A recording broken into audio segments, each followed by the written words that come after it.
दोस्तों आज हम दूसरा क्वेश्चन लेके आए हैं जो हमारी सीरीज है यूपीएससी के मेंस के क्वेश्चन को कैसे समझा जाए। इसमें इतिहास के जितने पुराने क्वेश्चन आए हैं उसको लेके हम चर्चा कर रहे हैं। इसी संदर्भ में हमने सेकंड क्वेश्चन लेके आया है कि ऋग वैदिक से बाद के वैदिक काल तक समाज और अर्थव्यवस्था के क्षेत्र में परिवर्तन को रेखांकित करें। Underline the change in the field of society and economy form the Rig वैदिक टू लेटर वैदिक पीरियड। तो सबसे पहले हमने बताया कि क्वेश्चन को पढ़ते हैं और क्वेश्चन को ब्रेक करते हैं। यहाँ पे क्या है, ऋग वैदिक से वैदिक काल तक, मतलब ऋग वेद से लेके उत्तर वैदिक काल तक के समाज और अर्थव्यवस्था में आए परिवर्तन को रेखांकित करिए। मतलब हम देखें तो 1500 से 1000 बीसी को हम क्या कहते हैं, ऋग्वेद कहते हैं, ऋग वैदिक काल कहते हैं, ऋग वैदिक काल। और 1000 बीसी से 600 बीसी तक को हम कहते हैं उत्तर वैदिक काल, उत्तर वैदिक काल। तो ये कह रहा है कि ऋग्वेद के बाद से उत्तर वैदिक काल के बीच में आए हुए समाज और अर्थव्यवस्था में के क्षेत्र में आए परिवर्तन को बताइए। तो हमें क्या करना है, सबसे पहले तो हमको पता चल गया कि किस फेज की बात कर रहा है। हमने क्वेश्चन को ब्रेक किया तो फेज हमको पता चल गया कि 1000 मतलब 1500 से 600 के बीच में क्या क्या परिवर्तन आए ऋग्वेद से उत्तर वैदिक काल में, उसको हमें बताना है। किसके बारे में, समाज और अर्थव्यवस्था के क्षेत्र में बताना है। तो पहला हमने क्या किया, क्वेश्चन का कंटेंट में हम देख लें कि इंट्रो हम क्या करेंगे, इंट्रो में हम सीधे बताएंगे कि ऋग्वेद 1500 से 1000 बीसी के बीच में हुए समाज और अर्थव्यवस्था के क्षेत्र से उत्तर वैदिक काल में आए हुए परिवर्तन, जो 1000 से 600 के दौरान समाज और अर्थव्यवस्था में ये परिवर्तन आए, पहले हम उसको बता देंगे। अब आता है दूसरा, आता है कि हम मेन बॉडी में क्या लिखेंगे, कैसे लिखेंगे। तो सबसे पहले देखिए हम यहाँ पे समाज में क्या परिवर्तन आया, पहले हम एक फ्रेम बनाए कि समाज में क्या परिवर्तन आएगा। देखिए क्वेश्चन को कैसे देखते हैं। तो समाज अगर हम देखें तो ऋग वैदिक कालीन समाज,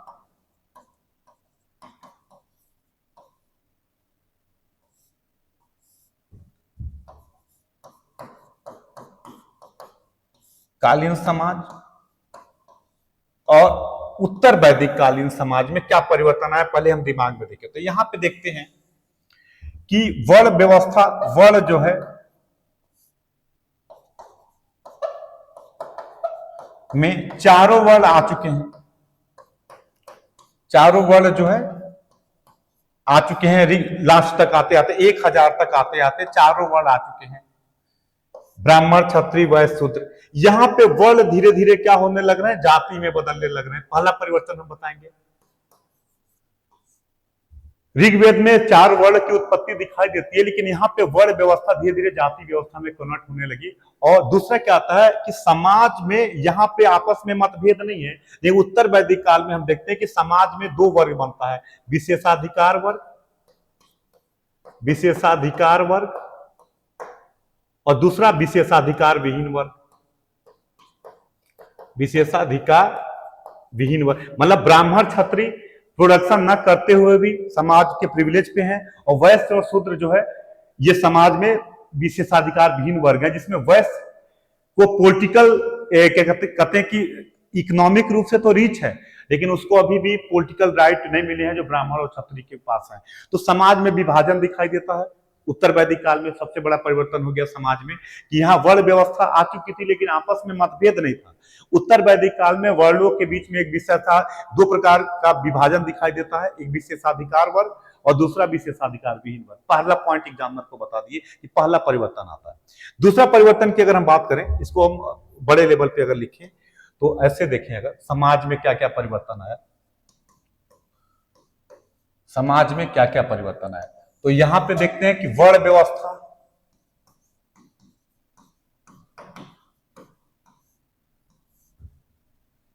में चारों वर्णों की जानकारी मिलती है, चारों वर्णों की जानकारी मिलती है।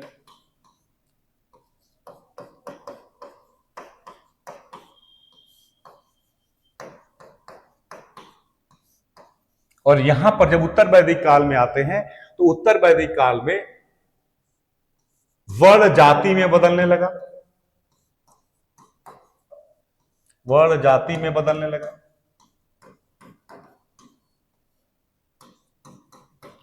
और समाज में विशेषाधिकार वर्ग,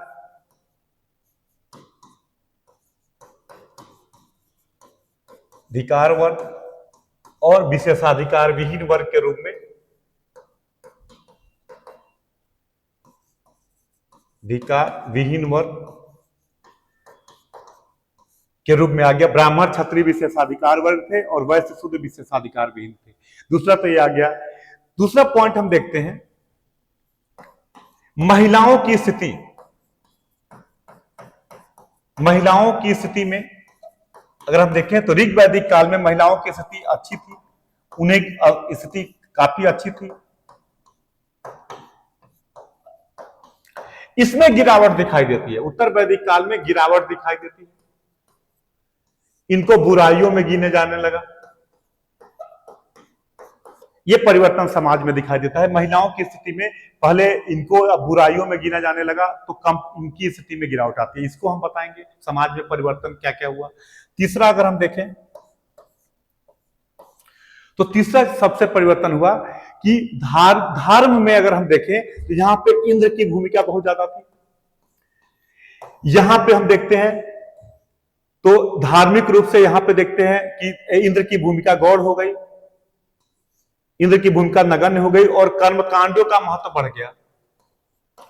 कर्मकांडों का महत्व बढ़ गया। यहाँ पे कर्मकांड का महत्व नहीं था, यहाँ पे समाज में कर्मकांड बड़े बड़े यज्ञ चालू हो गए, अश्वमेध यज्ञ, वाजपेयी यज्ञ, राजसूय यज्ञ, बड़े बड़े यज्ञ चालू हो गए और यहाँ पे धार्मिक परिवर्तन दिखाई देना चालू हो गया। बड़े बड़े यज्ञ, यहाँ राजा के कई प्रकार के यहीं पे यज्ञों की शुरुआत हो जाती है। ये समाज में एक बड़े परिवर्तन दिखाई देते हैं। यहाँ पे क्या होगा, पुरोहितों की स्थिति काफी अच्छी हो जाएगी।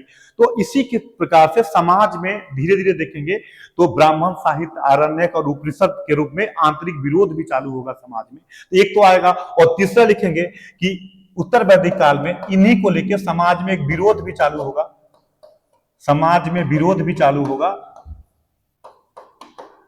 जिसमें आप बताओगे आरण्यक हो गया, उपनिषद के रूप में सुधार की बात की जाएगी। तो ये हो गया सामाजिक मेजर मेजर परिवर्तन। समाज में क्या क्या परिवर्तन आया, संपत्ति का अधिकार का महत्व बढ़ गया, राजा की भूमिका बढ़ गई, ये पूरा चीजें हो गई परिवर्तन।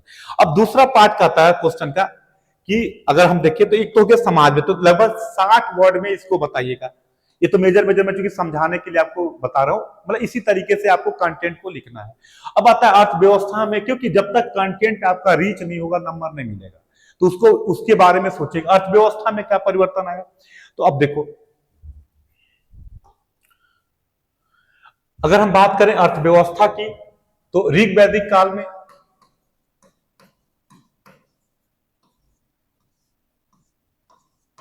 और यहां पे उत्तर वैदिक काल,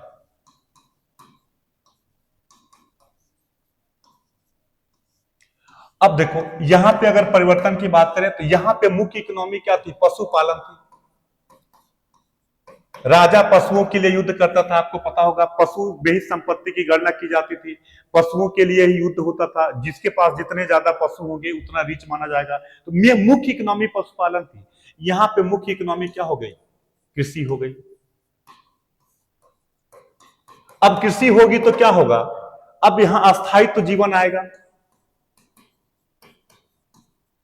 यहां पे ग्रामीण कबायली अर्थव्यवस्था थी,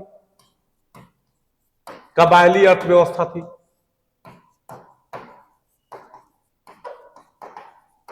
यहां पे क्या होगा, अस्थायित्व आएगा। धीरे धीरे राजा भूमि का मालिक बनेगा, भूमि के रूप में संपत्ति की गणना की जाएगी, नियम कानून बनने चालू होंगे। तो एक तरीके से अब यही का परिणाम हुआ कि अब राजा भूमि बढ़ाने के लिए काम करेगा, तो छोटे छोटे कबीले बड़े बड़े कबीले बनने लगे और बड़े बड़े राज्य की अवधारणा आने लगेगी लास्ट तक इकोनॉमी में। इसके बाद देखें तो दूसरा जो सबसे बड़ा परिवर्तन उत्तर वैदिक काल की अर्थव्यवस्था में दिखाई देता है, वो सबसे बड़ा परिवर्तन ये दिखाई देता है अगर हम ऋग वैदिक काल से उत्तर वैदिक काल में देखें तो इसके अलावा लोहे का प्रयोग चालू हो गया। इस काल में अर्थव्यवस्था में लोहे का प्रयोग चालू हुआ। अब लोहे के प्रयोग से क्या होगा, हम बताएंगे कि लोहे के प्रयोग से एक तो कृषि का विकास तेजी से होगा, कृषि का विकास होगा और राज्य में बड़े बड़े हथियार बनेंगे तो लोहे के हथियार बनेंगे तो राज्यों का भी विकास होगा। जिनके पास ये लोहे रहेंगे उनके तो सैनिक रूप से भी मजबूत होंगे और आर्थिक रूप से भी मजबूत होंगे। और इसी का परिणाम आपको देखिए दिखाई देता है मगध। जब हम पढ़ते हैं कि मगध का उत्कर्ष हुआ तो मगध में इन दोनों चीजें थी तो मगध को इनका दोनों का फायदा मिला। तो अब हमने कंटेंट दिमाग में रख लिया, ये चीजें मन में एक्सरसाइज कर ली कि एग्जामिनर को हमें ये चीजें बतानी है। अब हम क्या करेंगे, जब ये हो गया तो अब हम क्वेश्चन का इंट्रो लिखेंगे। ये तो हमें मैं यहां आपको बता रहा हूं, उसको दिमाग में इंट्रो में दिमाग में रखना कि यार ये चीजें हमें बतानी है। अब हम क्या करेंगे, सबसे पहला पार्ट लिखेंगे इंट्रो। इंट्रो में हम क्या करेंगे, ऋग वैदिक काल से उत्तर वैदिक काल के टाइम पीरियड को बताते हुए कि इस काल में समाज में अर्थव्यवस्था में काफी परिवर्तन दिखाई देता है जो निम्न है। अब हम क्या करेंगे, सबसे पहले मेन बॉडी में समाज के परिवर्तन को दिखाएंगे। समाज में क्या परिवर्तन हुआ, सोसाइटी में क्या चेंज हुआ उसको हम बताएंगे दोनों के बीच में जो हमने बताया। ये मान के चलो कि 20 वर्ड में हमने इंट्रो दे दी, क्योंकि बड़ा क्वेश्चन है तो इंट्रो को सीमित करिएगा। इसके बाद हम मान लो लगभग 40 वर्ड में हमने सामाजिक परिवर्तन बता दिया और लगभग मान के चलो 40 का 50 वर्ड मान लीजिए, 40 से लेके 50 के बीच में अर्थव्यवस्था में भी जो परिवर्तन हुआ, अर्थव्यवस्था में जो परिवर्तन हुआ उसको भी हमने क्या किया, लगभग 50 वर्ड में हमने इसको बता दिया। अब हम लास्ट क्या करेंगे, निष्कर्ष देंगे, कंक्लूजन देंगे और निष्कर्ष में हम क्या करेंगे, 20 शब्द को दे देंगे। तो लगभग 150 वर्ड में हमारा पूरा क्वेश्चन हो गया, एग्जामिनर को पूरा कंटेंट मिल गया। तो ये 3 फार्मूला याद रखिए, पहले क्वेश्चन को मानसिक अभ्यास करिए, क्वेश्चन को ब्रेक करिए, क्योंकि ज्यादा देखो यहां मैं कुछ भी बताऊं वहां पे ज्यादा समय नहीं होता। तो क्वेश्चन को पढ़िए, दिमाग में रखिए कि हाँ ये देना है, क्वेश्चन को ब्रेक करिए, क्वेश्चन के मुख्य पॉइंट को निकालिए, क्वेश्चन के मेन पार्ट को इंट्रो बनाते हुए मेन बॉडी में उसकी जो पूछा जा रहा है उसको लिखिए और मेन बॉडी का ही लास्ट में जो निष्कर्ष हो उसको लास्ट में निष्कर्ष के रूप में बताइए। इस तरीके से आंसर करिए, इन दोनों क्वेश्चन को लिखिए।